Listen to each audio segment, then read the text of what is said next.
Hi, it's Andy. Hi, it's Dave. Hi, it's Kirk. Okay, we're back. We're doing another album review. Today we are checking out the band Mournful Congregation, and the album is The Exuviae of Gods Part 1.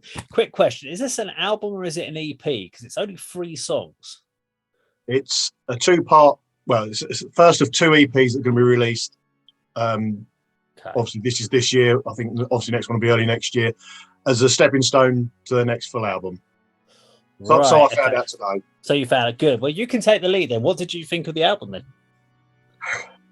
Well, I'm an absolutely massive fan of this band. I have been listening to them since I obtained a sort of compilation of their demos, which are from sort of the early 90s. So this was my choice, obviously, and I thought this was absolutely brilliant. Certainly more enjoyable than their last 2 full albums, which aren't as accessible, really quite hard to get into, and I probably hasn't given them enough time to sort of really get my teeth into the 2 albums. But this EP is classic Mournful Congregation. I know it's probably a band neither of you two are familiar with. No.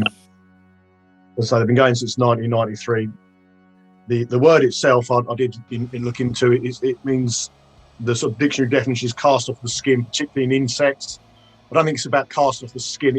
It's casting off gods of the world, gods, religion as a whole, perhaps. Do we need it? We'll cast it off. But saying that, the track that the title track of this EP is an instrumental anyway. So we can't really read too much into the meaning of the title of the song. That particular song is very typical of Mournful Congregation. They've explored that in many albums and EPs before. The sort of almost clean, almost acoustic instrumental, which is a respite from the crushing doom that either precedes it or follows it on the EPs and albums. The opening song, again, classic Mournful Congregation. You know what you're going to get when an album starts with sort of a minute and a half, 2 minutes of sort of church organs, and then you get that anguish cry from Damon Good, which then leads into a song which has multiple layers of guitar. We talked about Iron Maiden. Why do they need 3 guitarists? They don't. This band do, because if you listen to what they're playing, it's absolutely incredible. There's the main riff, and there's, Kirk, you're the technical. You can analyse it, the technical side of that, I'm sure, but it's just absolutely incredible. The closing track is actually a re-recording of a song from 1995. It's called An Epic Dream of Desire, a demo of the same name. And I'm not quite sure, we talked about, is this a new album? And it's, as I said, it's like a stopgap between, of an EP before a full new album is released, probably next year. They're sort of revisiting one of their sort of earlier songs, and it's pretty identical, to be fair, to the original version. But you can tell by listening to the guitars in particular that it's a re-recording of an older song, because it hasn't got that multiple layers. It's kind of like, probably 2 guitarists at the time in the band. There's just the 2 layers of guitar rather than the multiple, and from the first track on the EP and what they've done subsequently. My only real criticism is, as what has plagued many EPs and albums since the Monad creation, is the vocals are very low in the mix. David, you'll say, well, it doesn't matter, you can't hear what he's saying anyway. But just, those anguish death metal roars and the sort of the vocals just need to be a little bit louder in the mix for my liking. And that's something I've noted before. But other than that, absolutely love it. Certainly an improvement from their other albums, sort of recent album. And you say about the songs, well, the title track from Book of Kings is like 30+ minutes. So this is a snippet of what more Congregation can produce. Fair enough. Go on, Kirk. You can go next, I think. Yeah, I think we better explain at this point. We're talking about the niche subgenre of doom metal, or micro genre, called funeral doom. Yes, I should have mentioned that. Give me, shouldn't I? So you can guess that the tempo is going to be like a death march when you're 9 hours into a forced relocation, or you're a victim of ethnic cleansing and you're being moved from one country to another, and you're probably just going to keel over and die in the ditch at the side of the road after. Wow, what an album review! Exhaustion. However, no, but there are some triumphs with this EP. First of all, to be able to convey that mood, which is I think an achievement. I agree. I like the intro to the first track, the church organs. Also, there's some delicate acoustic guitar in there. And listen when that guitar distortion comes in. Jesus Christ, it nearly blew the earphones out of my ears. I was listening to it on my smartphone. Very lazy, the death metal vocals. Do you know what? Music as powerful as this, go for the post-metal approach. Scream, shout. Don't just do that monotone, guttural, one-take transgression. Not needed. It actually spoils the music. You need to be more imaginative with your vocals when you're writing music that's as effective as this. I love the title track. It's instrumental. Wow. Listen to the bereavement of those melodies. You do feel like you're at a funeral, but you also do feel sentimental, and you can feel possibly a tear streaming down your cheek, and you're holding in your emotions, and you're thinking about the good times you had with a relative that's passed away, and you feel like you're honoring them. So again, to convey that emotion, very impressive. The third song, An Epic Dream of Desire, hated it. Oh my God, I was just praying for that song to finish. 15 minutes. I don't like the riffs in that. And I used to criticize doom metal for saying that anyone can pick up a guitar and just play single notes or power chords and let them ring out.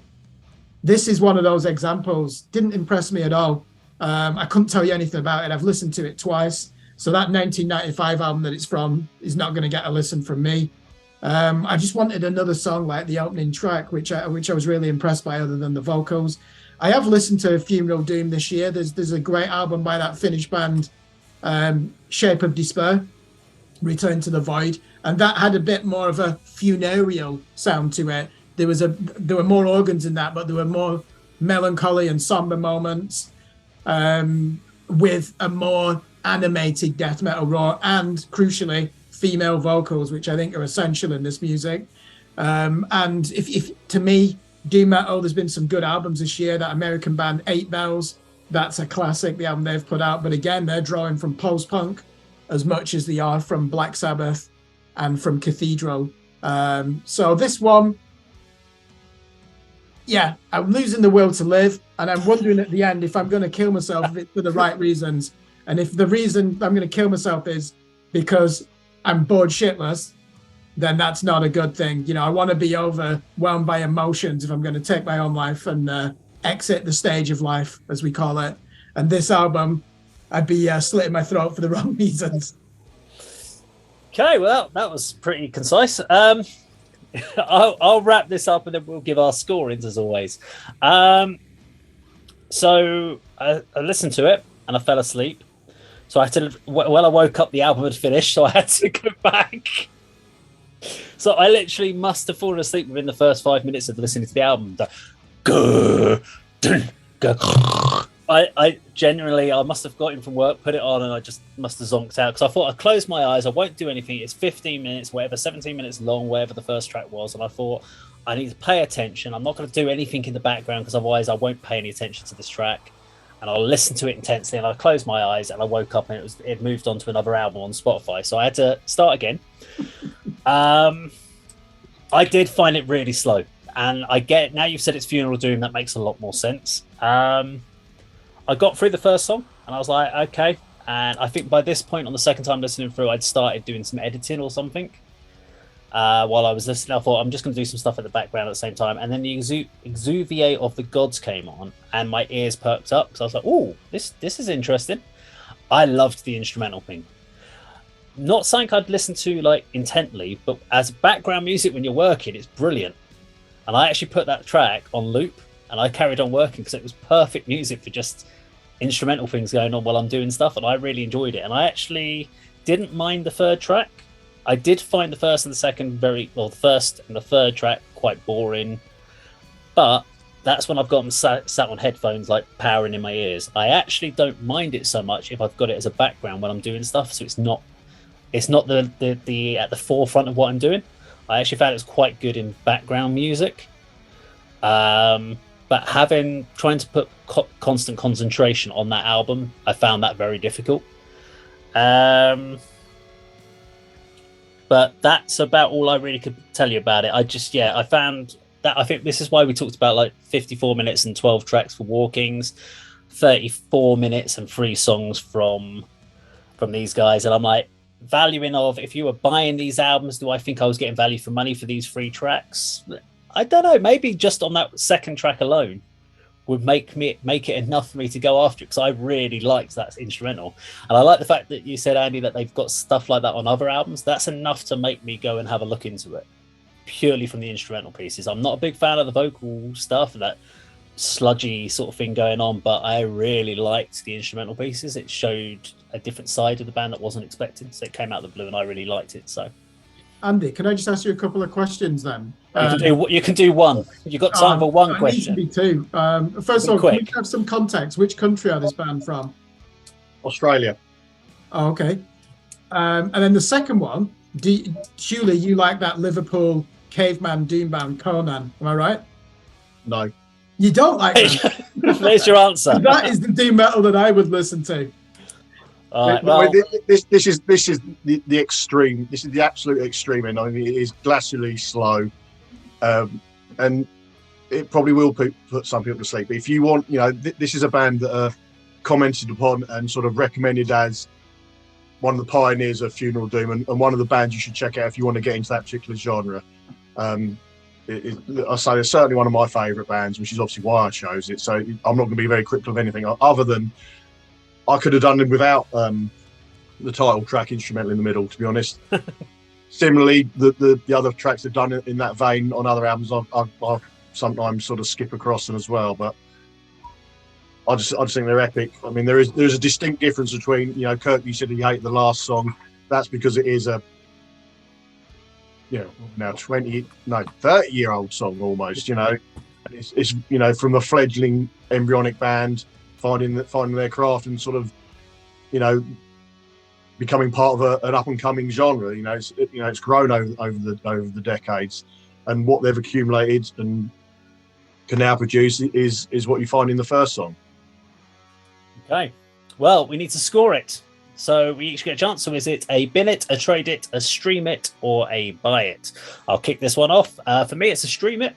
And that's purely because of that second track is enough to make me go back and revisit the album. And I would revisit it, all of the album. But I've got a feeling it would probably end up skipping to track 2 each time. But it's still a stream it. So I still liked it enough for that. Go on, Kirk. What would you say is it? Yeah, it doesn't get the bottom ranking. There were still plenty of things to merit a listen to this EP. So I would trade it. Again, if you look at the Hertfordshire metal scene, it's dominated by doom and sludge metal, isn't it? So we know a lot of musicians, including Andy, who's part of that scene, who would love this. So I think that would hold great value if I was to trade it for something else. Okay. But yeah, I don't think I'd be listening to it again. So it doesn't get the third notch on the grading system, the stream it for me. No worries. And Andy, wrap it up. What would you do? Absolutely buy it. What a surprise. Very similar to another EP that they recently released. Oh, sorry, in recent years. Again, 2 tracks. Maybe the sort of more compact, succinct collection of songs is better than the full album, for me and some fans. But yeah, absolutely. Great band, great EP. Looking forward to the next one, and hopefully, the material will follow the new album as well. Excellent. Well, there we go. That was our review of Mournful Congregation. I hope you enjoyed it. If you like the video, please do like, share, and subscribe, and we'll see you on another video sometime very soon. Bye-bye.